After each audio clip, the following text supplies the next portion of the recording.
Justin's with us in Colorado Springs. Hey, Justin, welcome to the Ramsey Show. Hey, Dave. Hey, Jade, my two favorite hosts. How are you? Better than we deserve. How can we help? Yes, I'm sure you guys don't remember me, but I called in about a month ago, and I thought it was going to be a bad YouTube segment. Didn't end up being too bad. Oh, yeah. I think I remember. Tell me more. Yeah, so we had the only debt we had was a truck, and had some questions about investing long term, and you guys laid out a really good plan for me, and I'm kind of here just to give you a little update. Cool. What Let's happened? hear it. Yeah, so I didn't follow your plan to a T, and hence why I'm calling. And so we had I thought we had about a $30,000 truck loan. We actually had about 37, but you guys recommended we pull it from our savings and pay it off. Mm-hmm. And we didn't pay it off that day, but we did pay it off in 3 weeks. So $37,000 in 3 weeks. So I wanted to let you know it was a very successful call. We followed you guys' tips, and now we are officially debt-free. And yes, and with that, I did quick math on it at the 650 monthly contributions we were doing on our truck and insurance on a rate of return of 10% average. After 20 years, that's 500,000, and 30 years, that's over 1 million. Wonderful.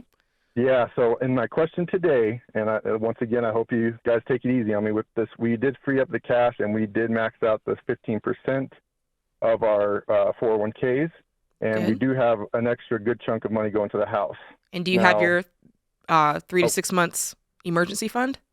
We do. Yep. Okay. And college kids. And the last show that Dave, you recommended I follow up on my 529. It is in a mutual account, and there's currently $15,000 in there. Okay. Good deal. Good. And now my question is, I do have a little bit more freed up money, and I think the answer to this. I used to dabble a little bit in the day trading. Should I play around with that or just leave it alone? You know the answer. You know the answer to that. I mean, okay. The studies tell us 78% of the day traders lose money. Okay. So it's not as bad as buying a lottery ticket, but it's close. Okay. Yeah, about years ago when I actually worked in the financial industry, I used to do a little trading, and I did okay, but I know the market is a little bit different today. You know, the other study that's very interesting on day trading is this. Day traders are a lot like fishermen. They remember the days they caught stuff, and they have a mental block on the days they didn't.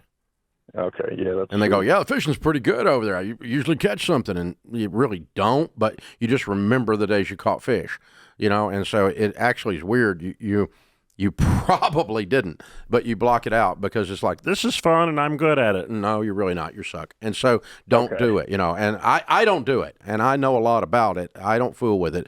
I would rather you get your house paid off, and if you want to trade in something, save up a pile of money and buy you a piece of real estate. Okay. You got a lot better chance of making some money buying a piece of real estate, selling it, that kind of stuff, than you do with cash, no debt, than you do after your house is paid off, than you do messing around with day trading. But, day trading it's just, again, I don't care what people do. You can do whatever you want to do. Yeah.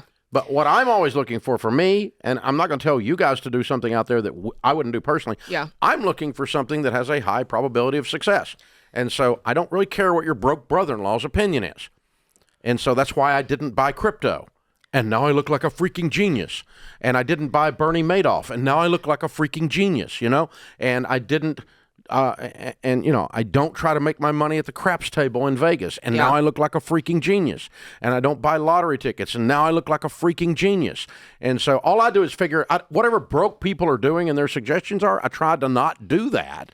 And then you look like a freaking genius, And so that's how this thing works. And then you find out what rich people are doing. And, the number of millionaires that we studied out of 10,167 that made their $1 million or greater net worth that we studied in doing day trading, precisely zero. About as many as made it using airline miles with their credit card. Yeah.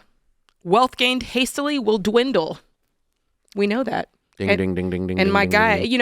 if you're chasing after that, chances are you're trying to get rich quick. I mean, let's just say it like that.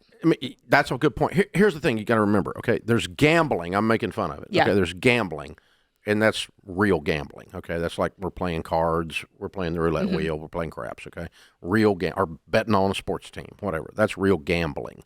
All right. Then there is speculating, which is where I'm trying to make a short-term gain, and it's usually a high gain. Right. And then there's investing, and investing is always over a long period of time.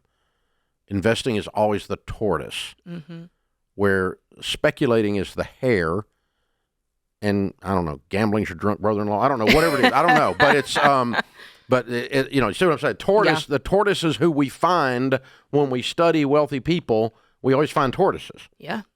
I'm fine with being a tortoise, Anytime I've ever posted about this, about your rate of return and this and that, and people are always saying, Jade, you can't get a 10% rate of return. Where can I find that? And I realize S&P you're not 500.